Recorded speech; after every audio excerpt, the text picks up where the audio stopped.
Welcome to Echoes of Oria, Chapter 1. I was dead for 3 minutes. Long enough to miss a network meeting that could have made me famous. Long enough for someone to call an ambulance. Not long enough to stay dead. The fact that I didn't stay dead didn't make life any easier. After 28 days in the middle of the road rehab facility, where the food was forgettable and the group therapy was worse, I, Cora Beane, sit in hell. Okay, maybe hell is too strong a word for back in your hometown with your tail between your legs, but it felt accurate. As soon as we passed the Welcome to Oria sign, something in the base of my skull started to hum. It only got stronger as my dad drove me through town. In the center of it all, the courthouse loomed above the town like it always had. 4 stories of limestone and arrogance, topped with another 4 stories of clock tower on top of that. It rose out of the hilltop square like overcompensation for an architect's shortcomings, casting long shadows that moved across the town like a sundial for the damned. We passed the folksy, Basque-inspired buildings surrounding the courthouse, the painted ladies and prairie-style mansions, and headed into the post-war neighborhood, crowded with modest ranch-style homes and average families. I leaned forward and said, "You missed your turn." "Some things have changed," my dad said, calm as ever behind the wheel, his British accent still incongruously crisp against the backdrop of small-town Texas. "You guys moved?" I asked. Not quite a question. I'd actually been looking forward to seeing the old house again. 3-bedroom, 1960s ranch with converted garage. Nothing fancy, but it was home. "Indeed," he said. "About 10 years ago, your mother had Wade set up a website for her readings."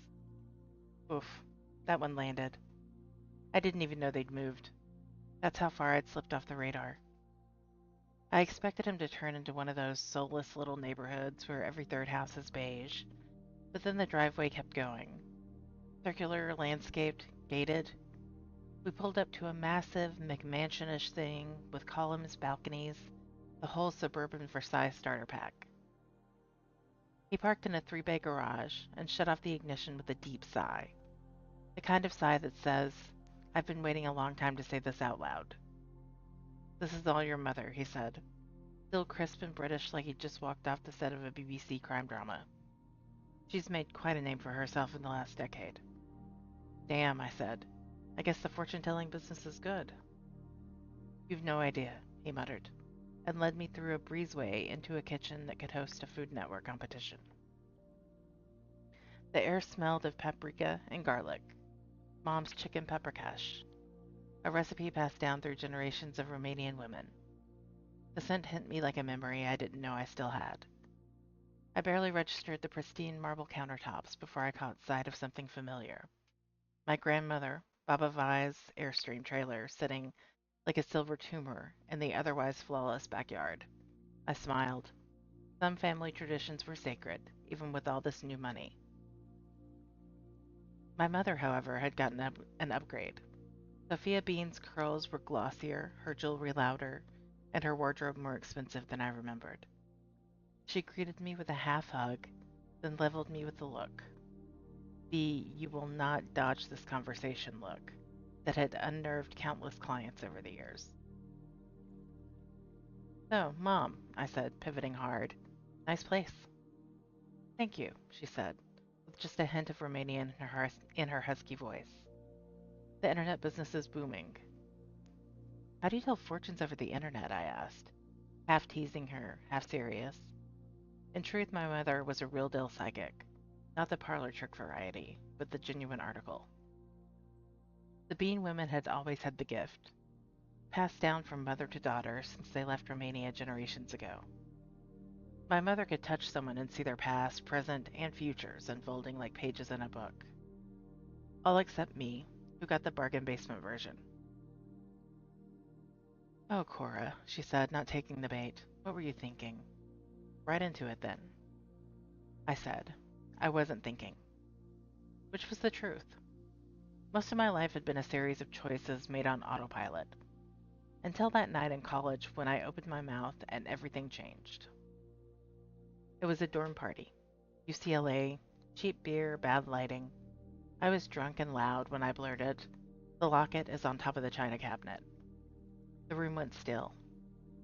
A tiny porcelain doll-looking girl stared at me across the couch. "What did you just say?" I repeated it. She burst into tears and left. The next day, her older sister, Allison Cantrell, showed up in my dorm room, dressed like the afterlife had a dress code, designer cream and tan, no hair out of place. She asked how I'd known about the locket. I told her I didn't know. Told her about the whispers, what Baba called my minuscule gift. That I wasn't like my mom or Baba Vi with their visions and premonitions. Just the occasional voice in my head when something really wanted to be heard. Allison wasn't bothered. In fact, she invited me to meet some people. Dropped her card and vanished like a fairy godmother with a booking agent. After that, college became optional. I was working parties, reading for producers' wives, schmoozing at influencer brunches. Booze helped. Downers helped more. The whispers got louder when I numbed everything else. A secret I kept from my family. By the time I overdosed, I was on the verge of getting my own show. One network meeting away from becoming Hollywood's favorite psychic train wreck. That night, I'd killed 2 bottles of wine, popped a few extra Xanax, and took something I couldn't pronounce from a well-meaning assistant. My heart stopped. The EMTs restarted it. I came back. During those 3 minutes of clinical death, the whispers had been deafening. A chorus of voices calling a name that wasn't mine. I never told anyone about that. Allison ghosted me. Rehab was beige and smelled like disinfectant. Everything I owned went back to the agency. And now here I was, back in Texas with the same ratty rucksack I'd left with. That was the condensed version I gave my mom. Gotcha, she spat, the Romany word for outsiders, carrying all her contempt for the Hollywood types who'd used me. It's good that you're home, but no more drugs. She pointed a polished fingernail at me like a wand. Deal, I said. I would tell God to his or her face that I wasn't an addict. I didn't feel like an addict anyway. It occurred to me in rehab that if it were true that I wasn't an addict, then I was just stupid. That stung worse than anything else.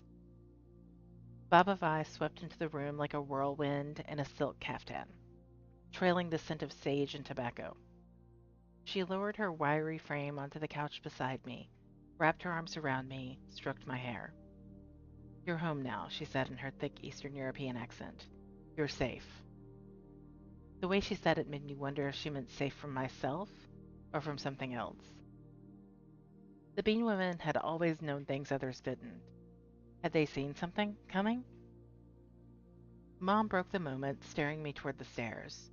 "She's not a child anymore, Baba. Let her rest. You'll feel better in the morning," she told me.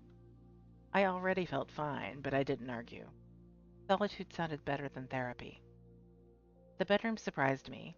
Not a trace of my mother's usual over-the-top style. No jewel tones, no oversized art or gilded mirrors. Just an antique black iron bed frame, dark green walls, and a white comforter that looked too clean to touch. Minimal, unexpected, a soft landing. I kicked off my black low tops and crawled beneath the covers.